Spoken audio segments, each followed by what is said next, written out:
Trucker life can be lonely, but it's nothing compared to the fear of the unknown on the open road.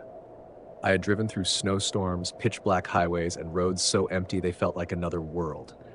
But nothing prepared me for the night. A truck with no driver followed me for miles, flashing its high beams, refusing to stop as if warning me of something far worse than the dark. And when I finally saw who or what was behind the wheel, I wished I had never pulled over. It started like any other night. I had just finished a delivery in Cheyenne, Wyoming, and was heading back east toward Nebraska.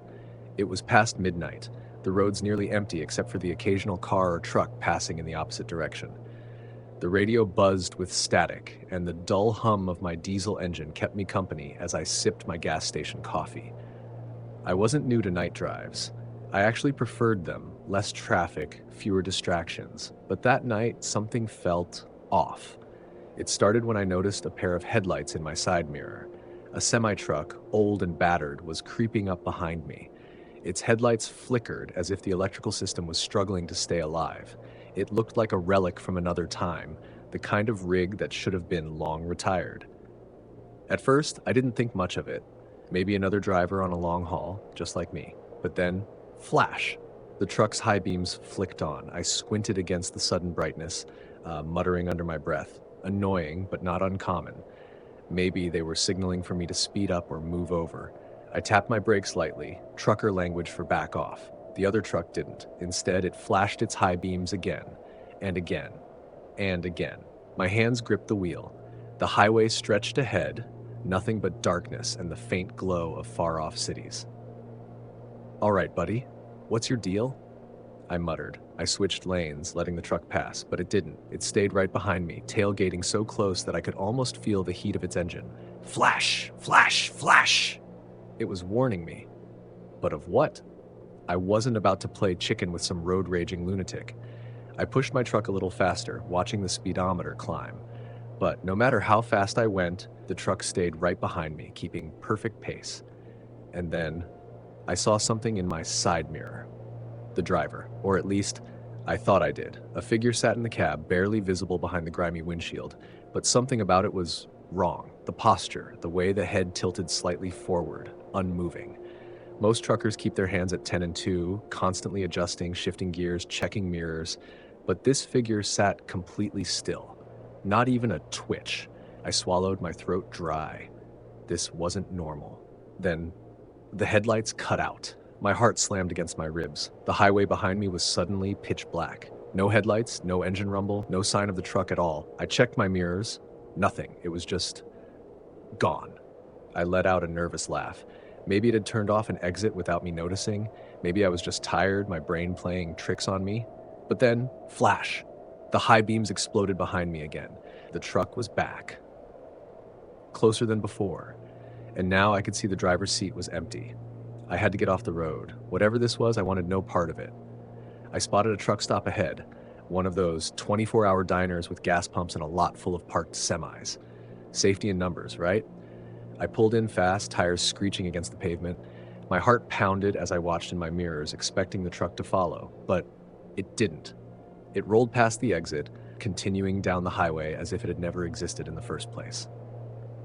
I exhaled sharply, my hands shaking. Maybe I was just exhausted. Maybe the long hours were getting to me.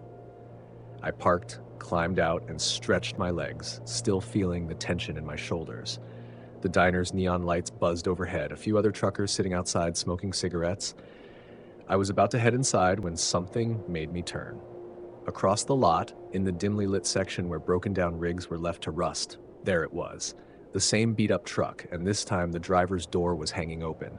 A figure stood beside it. Tall, thin, motionless, watching me. I bolted inside the diner, my pulse hammering. The cashier gave me a weird look as I rushed in, out of breath. "You all right, man?" "That truck," I panted. "The old semi in the lot. Who owns it?" The cashier frowned. "What truck?" I turned to point, but the lot was empty. No truck, no figure, just the wind stirring dust under the streetlights. I felt a chill crawl up my spine. I wasn't crazy. It was there. It had to be. One of the truckers at the counter, an older guy with a grizzled beard, spoke up. "Kid, you said an old semi was following you?" I nodded. The old man sighed. "You ain't the first." My stomach dropped. What do you mean? He gestured to the diner's security cameras. Check the footage. We did. At first, everything looked normal. My truck pulling in, me getting out, looking around. But then, the lot behind me. The truck. It was there. But the driver's seat was still empty. And then, just before I turned to face it, the figure standing beside the truck shifted. Not walked. Not moved. Just appeared. One frame, nothing. The next, it was there. Tall, shadowy, featureless. Watching me. I left that truck stop without finishing my coffee. I drove until the sun came up, never looking in my mirrors. I don't know what followed me that night. I don't know what it wanted. But I do know one thing. It's still out there, waiting for the next driver to see its headlights flashing in the dark.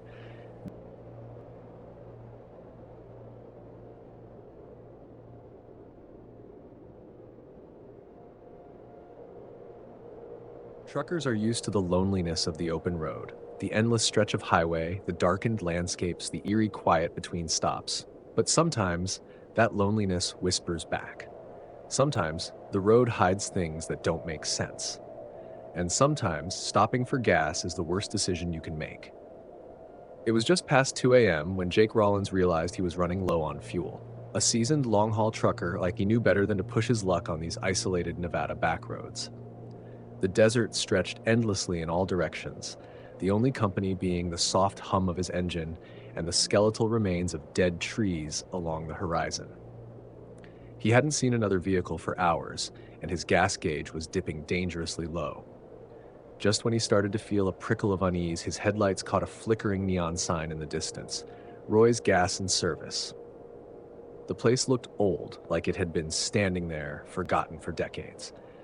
The paint on the sign was peeling, the lights above the pumps buzzed weakly, and the building itself was a squat, tired-looking structure with fogged-up windows. He pulled in, grateful, but something about the place sent a shiver down his spine. A single attendant stood near the pumps, an old man with hollowed-out cheeks and sunken eyes. He wore a faded jumpsuit with Roy stitched on the breast pocket. His hands were covered in grime, his nails yellowed, and his skin had an odd ashen pallor. Jake rolled down his window. "Fill her up, Diesel." Roy nodded without a word and shuffled to the pump, moving sluggishly, like his body was struggling against some invisible weight. As Jake waited, he glanced around. There were no other cars. No sounds of the desert life he expected. No crickets, no coyotes, nothing. It was as if the whole world had gone silent around this place. Roy finished and approached the window, his voice dry and brittle like dead leaves. "That'll be 76 even." Jake handed him the cash, but the old man caught his wrist, holding it tighter than expected. His grip was cold, ice cold. "You need to leave," Roy murmured. "Now. Don't look back." A chill crawled up Jake's spine. "Excuse me?" "Just go." Roy let go, stepping back into the dim glow of the station's overhead lights. His sunken eyes locked onto Jake's like he was begging him to understand something unspoken. Jake didn't argue. He pulled away, his tires kicking up dust as he sped back onto the empty road. As he merged back onto the highway, curiosity gnawed at him. He checked his rearview mirror. The station was gone, not just empty. Gone. Where it had stood was nothing but darkness.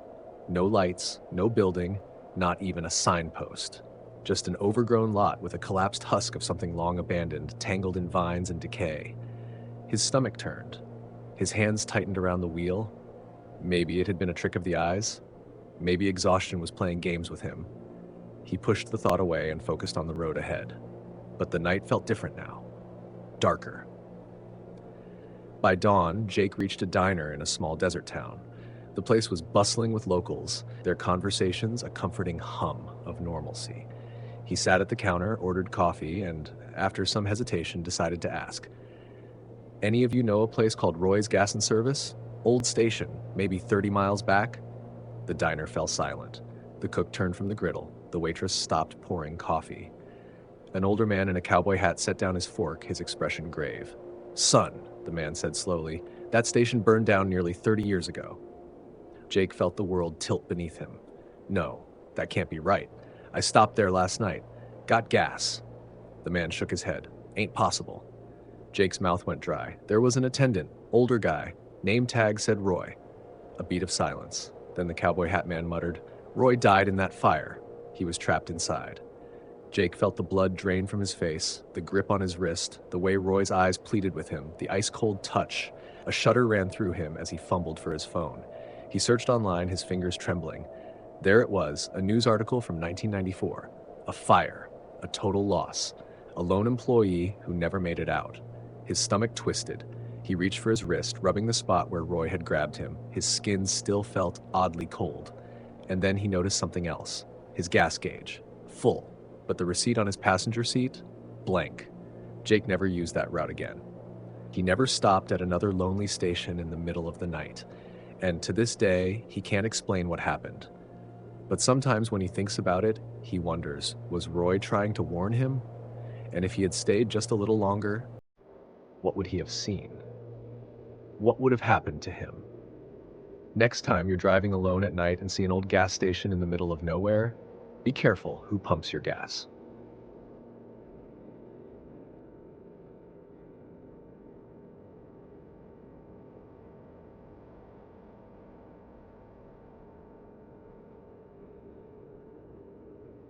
I've been a trucker for 14 years, and I've seen my fair share of strange things on the road. Wild animals darting in front of my truck, hitchhikers appearing out of nowhere, even things I can't quite explain. But nothing comes close to what happened that night in the mountains. It was late October, and I was making a long-haul delivery through a remote mountain pass. The road, winding and slick from the evening rain, was barely visible through the thick fog rolling in. The only sound was the steady hum of my engine and the occasional patter of rain against the windshield.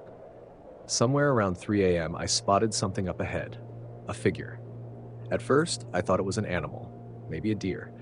But as my headlights cut through the fog, I saw him. A man standing knee-deep in a roadside ditch, motionless, staring straight at me. His clothes were soaked, hanging off him like dead weight. One of his arms was raised as if waving for help, but something was wrong. He wasn't actually moving, not a single twitch. I slowed down, rolling past him at about 10 miles per hour. His face was pale, almost bluish, his eyes locked on my truck. And then I noticed his mouth. It was open. Wide, unnaturally wide, as if he was mid-scream, but no sound came out.